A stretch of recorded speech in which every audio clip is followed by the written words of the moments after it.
Кореяға барайық деп. Бір қызымыз сол Кореяға үйленген, сол жаққа барайық енді деп отырғанбыз. Мен енді айтып тұрамайын. Мен ананда сөйлей алмай жыладым ғой. Мен енді шынайы ғой зато. Иә, бәрі шынайы. А енді маған Корея керек жоқ, міне уже. 37 жылғы аллергияны ойлаңыздар сіздер. Қанша іштіңіз? Бір 10-ақ күн.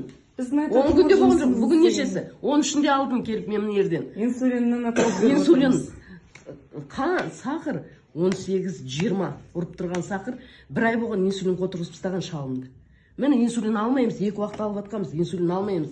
Ешқандай дәрі алмаймыз. Мен айына 56 мыңға дәрі алып отырғам шалға. А қазір даже бір тиынға дәрі алып отырған жоқ. Бәр дәріміз қалды. Мен келдім, мына жерге 37 мыңға алдым. Міне бастап іштік. А мен өзім ревматизм, ревмокардит, активный фаза деген диагноз болған. Мына жерлерім былай болады, мына жерім ісік, нарамды